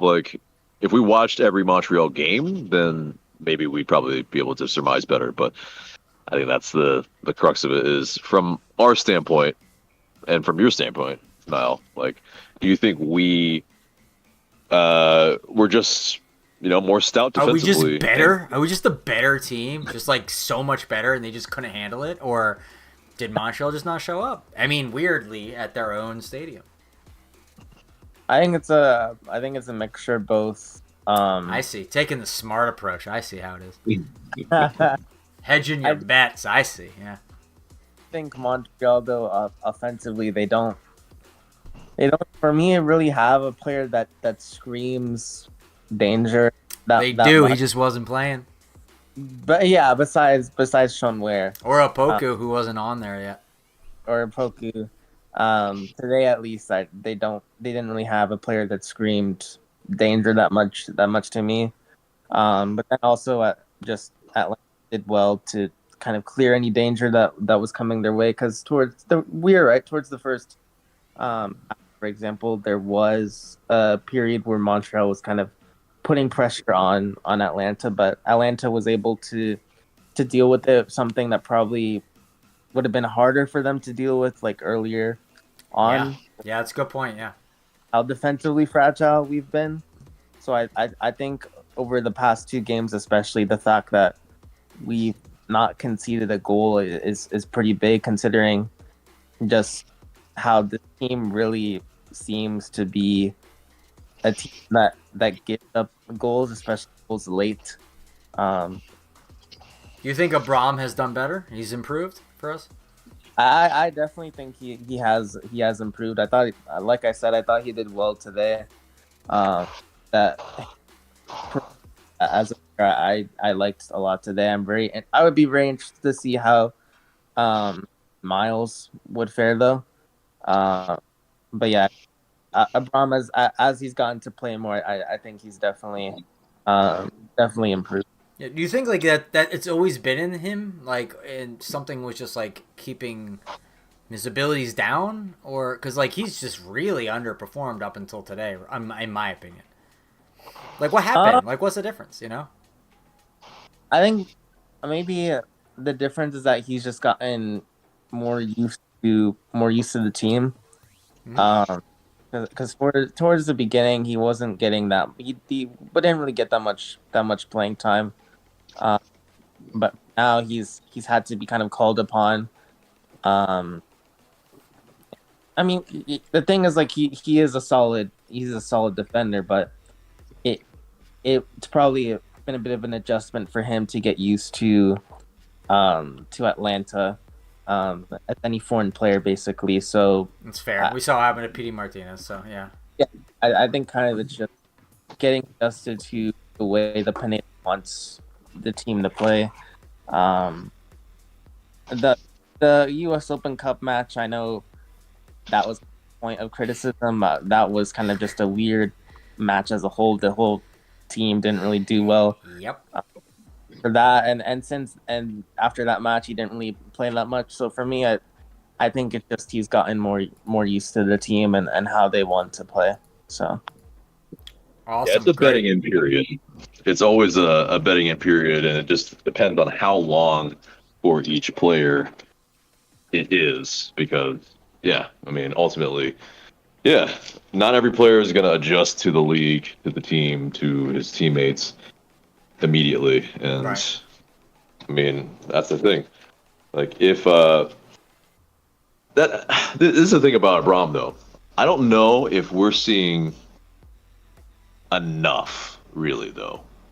Like, yes, he's been more solid, but if he scored today, yeah, there's that. But the balls that it's like on the ball, it's not quite, I think, magnificent or anything like that. I haven't noticed anything where it's like, oh, you know what, he's really good on the ball, or you know what, he is a spectacular defender. Or, you know what, he's really pacey. It's really just like, okay, I mean... Yeah, what are his strengths? Yeah. Exactly. Like, I remember what his strengths were. Boca said he's cerebral. That's right. Cerebral. Yeah. So that means he should be able to read the game really well. That's reading in between the lines of what he's talking about. And, okay. Yeah, I think we've seen that better in this match and previous matches, but is it something that displaces a Miles Robinson? Is it something that displaces Parata? Like, I don't know. I don't know. I don't think that's exactly the case. So, yeah, I think it's something that remains to be seen. Like, yeah, I think I need to see more from him. Okay. Yeah. Fair. Anyway, I agree. Let's get your 3 stars of the match. I stole it from you. Oh no, you didn't steal what I was gonna do. I was gonna do something much better. Anyway, now you go first. We'll get to that. 3 stars of the match. One of them definitely steps up. Probably, maybe for me the best player on the night, maybe besides Almada. So Sosa, Almada, and then I think would be my third one. I'm trying to think here. Could be Lennon. Could be Wiley. Could be Wolf. I'm gonna give it to Lennon. because he definitely was causing Montreal problems. So yeah. I mean, no one asked my 3 stars tonight. I'm just saying, but I will say I think aside from everything that's mentioned, I'm going to throw Parata into the ring. I thought he did a great job tonight. I thought his intervention stopped at least 1 goal, putting his body on the line. So, he got slightly injured at one point. I think, hey, he really had a stout defensive performance. So, I mean, is what it is. Could have been much worse, maybe if he made some mistakes, as he wants to do sometimes. But, this was a really good performance by him, and I think may have saved the match. Mm-hmm. Well, all right. So let's get to the thing that we were alluding to, all right, Nile. which is okay. Do you want to preface this at all before we get started? So basically, the challenge was the soccer challenge, and for me, it was how long I can keep the ball in the air. But we'll see how successful or not successful that went. How long indeed. All right, so here we go. We have the video up. Let's get it started. TV fam, this is Nile, and today I'm going to be trying a challenge to see how long I can keep the ball up above my head. So all right, let's do this. Oh, no, that's not working. Let me start. One.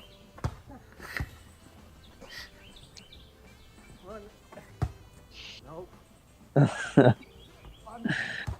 And believe it or not, it's actually better than what AJ can do. It's kind of crazy. I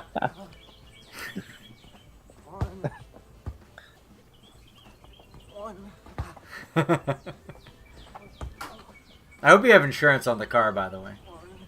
Yeah, the car's fine. I clearly can't head the ball. Oh man. You got 2 there. There you go. Yeah. One. Dang it. One. Almost there. One. Well, clearly I can only do it 1 time. Clearly this challenge was not a success, but definitely something I'll have to improve on, and hopefully the next challenge is a better one. But hopefully you enjoyed my foolishness, and see you guys later.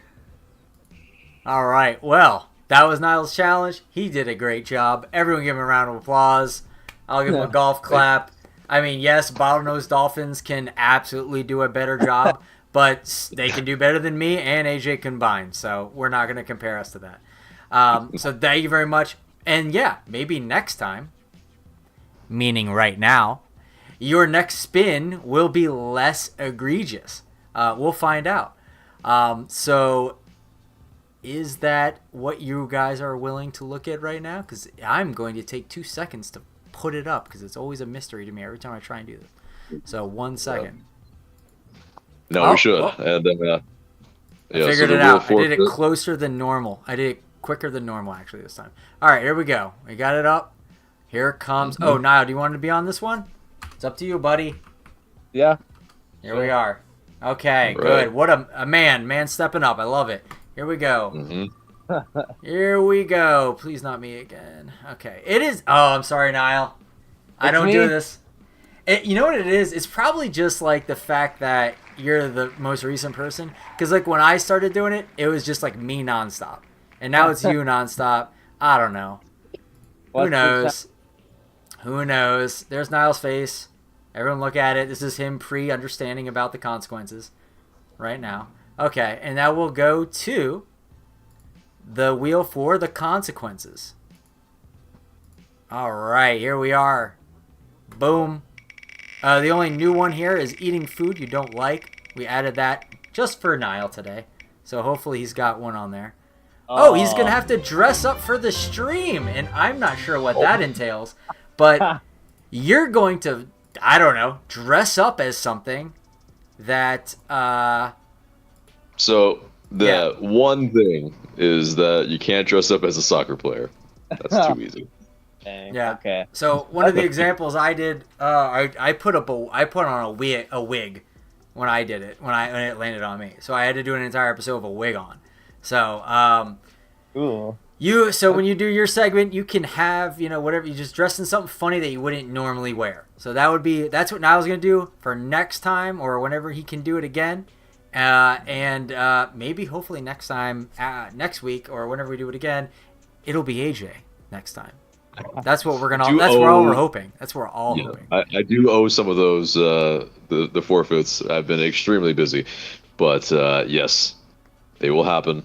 We were supposed to do one tonight, but power went out and we had to tend to other things. The universe told AJ he's lucky tonight, but I mean, if someone wants to, step in and take this shot on AJ, I mean, let me know. If you're like an expert from the spot kicker, let me know. We're recruiting right now, so. Oh dear. Yeah, it's fitting, right? The thing that I chose, I have to do. It's that's probably the fate thing, actually, to circle it all the way back to the beginning of this episode. But yeah, okay. So Nile, what are you thinking? What's a possibility? Oh, for me to do the challenge? Absolutely. Yeah, what might you dress up as? Oh, what I might dress up as? Oh. Dang. There's a lot of options. Yeah. So let us know in the chat what you guys want, just to help Nile out here. Yeah, I'll have to see if I have it though. But yes, go ahead. Let's see. Elliot Beaven really wanted it to be spicy food, so you lucked out on that one, Niall. I will say. Yeah. Are you good with spicy food? No. No. Oh boy. Yeah. Yeah, I feel So like there's only AJ and one I are the person only that- ones who are like decent at spicy stuff, and everyone else is like, please, dear God, not me. I'm always wanting it. I want it, but it's never rolls on that. One of these days, I want to give you the tablespoon of ghost pepper. Elliot Beaven really is man. You're putting it out into the universe, Elliot. He just wanted it to be me, not AJ. And you know what? I resent that because I've taken grenades in the trenches for what feels like years. Okay, so we're gonna pass it on a little bit, and it's okay that it's Nile right now. And you know what, Mark? When he comes back, he's going to get a little bit of it too. So we'll see. But for me, I'm good for right now. Love it. All right. Well, while he ruminates on that, it'll be some time. Obviously, we won't come up with the answer tonight. But, let's see what the people are saying in the chat, and let's wrap it up. All right. So, oh my goodness. There was a bit tonight. It's going to make me go back a little bit. Strong is always in the chat. Very much appreciating you to contribute for our streams. He says, I think he's trying to say that Pineda, it was smart to get into the other coach's face. I agree. I think that was pretty cool that he did that, as long as he's not getting any kind of like disciplinary action for it. For the culture, which by the way is Grego's home and native land. He says, Pineda is the silent killer. The game didn't get too spicy until towards the end. I agree. Strong also says, it took them some time to realize what was happening in their own home. Yep. He also says, Grego and For the Goal just said one of my favorite things that the announcer, one of the commentators for Inter Miami often is wanting to say. And he says, they're magisterial. I love it when he says it. It's so funny. And it's always in the most anticlimactic, boring thing the player just did. He walked the ball into the goal, and the announcer always freaks out and goes, "It's magisterial!" Like he's talking about Europa Champions League or something. So it's just he's the announcer or the broadcaster that used to cover a lot of Lionel Messi's games, and there you go. You can tell, that's why it's He's known for that. He's known for talking up a goal, and it's kind of brilliant sometimes, actually. I mean, it's fun to listen to. I'll say that for sure. Yeah. So Strong Girl says Lennon to Europe for $5 million at the end of the season. I don't think it's necessary. I mean, yeah. I mean, to who? Like maybe a German side? I think we're going to move on from that statement because I don't know if it deserves the time of day. Elliot Bevan says, it was good to see George Campbell again. And yes, it was good to see him again. And Adrian and I were talking. That man was putting passes on a dime. I mean, the scariest opportunities came from opportunities created by George Bello. I mean, not George Bello. Oh my goodness, George Campbell. George Campbell. And I'm like, where is this coming from? And AJ turned to me and said, it was there all along, Mike. You just didn't see it. And you know what? It could be. It could be. It was. But I wasn't seeing it when he was playing for us. So. Right. There's a reason why they paid $900K in GAM, in Montreal. I think, that ability on the ball has always been there. He's a former midfielder. He's a guy that's, I think in a maybe more natural, maybe not natural, but maybe in a more position that he could affect things on that left center back, maybe left, I guess like of a three-man back line, like a left center back from there. He was able to, spread out those diagonals. He was able to, he had a shot that whiskers away from Guzan's goal. It was annoying. Like he was also dribbling into the box at times. Like he's a guy that, I've seen him with the ability to do it, and it's just one of those, when he got overexposed with us, that's when, a lot of the people, maybe a lot of the fans turned on him. And I think with reason, sure, but he's still a young player. He's got a lot of ability, and center backs, they age more gracefully than a lot of other, positions on the pitch. So goalkeepers, center backs, they take some time to be able to come into their own. And I think he's shown at least maybe something to prove against us. Maybe, I don't know exactly how well he's done this season, but he wanted to show that, okay, Atlanta, you probably made a mistake. And we'll find out. That was close. I don't know if it's close. Fully. It was close to us ruining that. Yeah, that one that was destined for the upper 90, I was... All right, so Penny Aldrich, that's a new name in the chat. Thanks for stopping by. Says Thiago Almada was class. Absolutely. When he gets on the ball and he puts those passes in and he gets those free kicks in. That's what he's there for, and that's what he does. And man, is that guy a machine. He's consistent in that. Ben B, I'm not sure if I've seen you before either. I hope we keep a back five when Miles returns. Abram is showing why we signed him in the past couple games. You add Miles back there instead of Hernandez, and more shutouts will follow. It very well could be. The biggest question I think at that point will be who's going to play the sweeper position in the middle of that back three. Will it be Juanjo, Porata, or will it be Miles Robinson? And I don't know. It's like, yes, Porata, he definitely showed some incredible pace. I think, a few matches ago, where he chased down a player on a counter.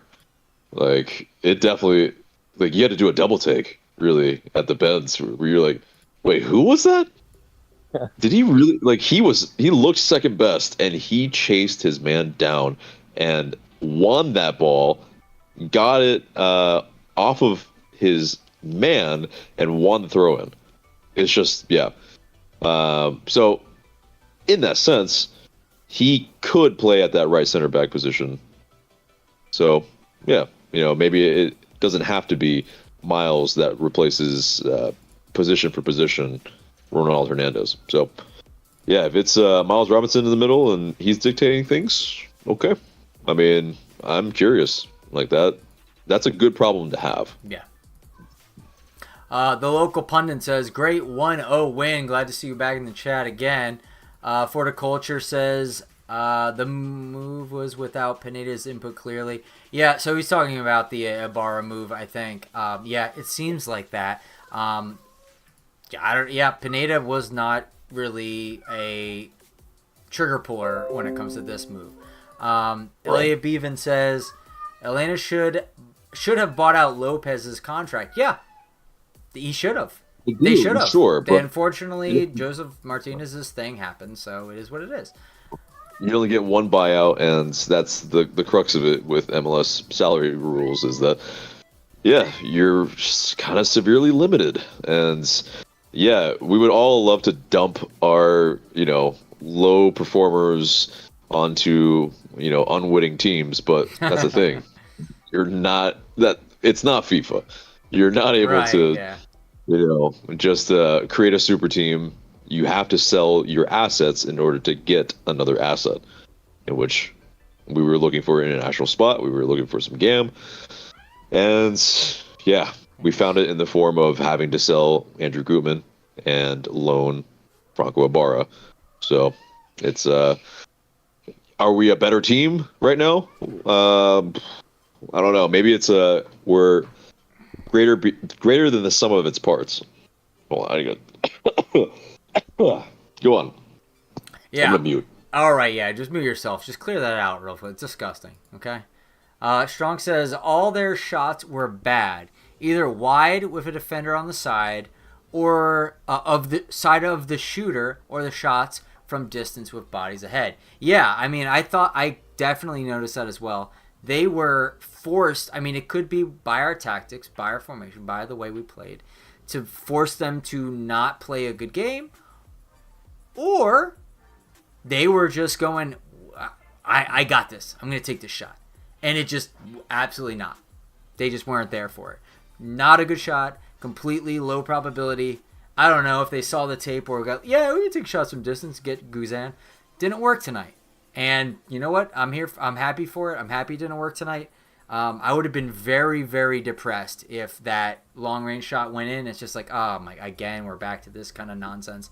It's just like the narratives. The narratives just creep back in again if they just score that one goal on us. However, I even if they tied it up and we got a 1-1 draw away at Montreal, against like a decent team, still, I mean, yeah, against the narratives, I would have still thought that's a great result. So I'm still happy with it. And we won, so 3 points. That's amazing. That, like they said, 2 wins away this season. I'm so happy we could start to get them in the second half of the season. Because, I mean, everyone said there's just no way. Like, your season's getting harder. Your schedule's getting more condensed. It's going to be crazier going forward. But here we are.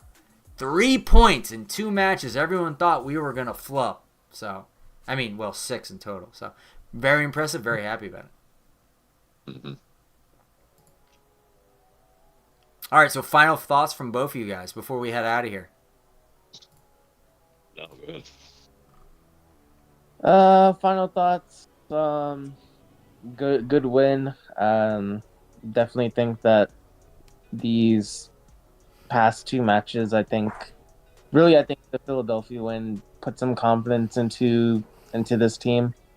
I think looking back at that match, that could be a huge point for this season because you won against a pretty good team, and then to get a win against Montreal, which not many teams, by the way, have been able to get a win at this season, is also good. So now you kind of just have to carry that momentum, and next Wednesday going to be tough playing one of the top teams in the East, but yeah, I mean, so far you got 6 points out of two matches that not many people were thinking that we could get points out of. So right now things are looking good. Well said. Well said. Yeah, I mean, I think I've said a lot of things already in this episode, but I'll leave it with this: is that hopefully, this is that marker in the season that is the catalyst to, us really figuring out how to play on the road, and also how to win against teams that press us high, because those are our Achilles heels, and we seemingly have an answer for it, at least in the interim. So, okay, if we've turned a page, fantastic. Hopefully, it continues. Yeah, I mean, like I said last episode, I don't know if this is like we have enough data to be like, I don't. And 2 games is still nice, but I still don't know if we're there yet. So we're gonna reserve a bit. If we make it to like 5 and we're like tying and drawing against good teams, trying to draw and winning against good teams, then like, okay. I mean, that to me is a decent sample size. That to me is enough time where like flukes start to, outliers statistically start to, rule themselves out. So like, I'm waiting for that, but we're trending in the right direction. And man, I will say, I'll give more weight, because like Philadelphia was an important match. This is also an important match. New England is an incredibly important match too, because it's away against a statistically great team and a team we have difficulty with. I'll even say after 3 like results against those top teams, we're looking at something different, guys. There's something different here. Something's changed. Well, let's not get ahead of ourselves. I know, but I'm saying if there's a win there, something has changed. This is different. I don't know what it is. I don't know how to conceptualize it yet, but like the formation, the attitude, the personnel, it's just different. You got to be looking at Atlanta as a different beast now, and other teams got to be looking at it as a different beast now. Mm-hmm. Because we definitely were trending in the wrong direction before the last 2 matches. So this is not a team that loses to a USL squad anymore. It looks like that's just what I'm saying. Yeah, and hopefully, it never happens again. But that's run it back. That's Come back here, Memphis. Let's go. I know, right? Exactly. And I think that's also not to get into the weeds on that one, but please don't. Yeah, I don't need that. Stephen Glass probably knew the antidote for us as well. Plus, with the motivated players that used to play for us that were spurned, I think there was some added motivation for them. So, that's a whole different thing. That's another day. But either way, do you have a last thought for this match? Or was that pretty much it? That was pretty much it, and I love you both, and I love doing this, and I love everyone in the chat, so that's it. Love that. Much love to everyone, and yes, so let's go ahead and sign off. For Nile, for Michael, I've been AJ. Thank you so much, everybody, for watching. Remember to like, share, comment, subscribe, and we will see you in the next video. Peace. See ya.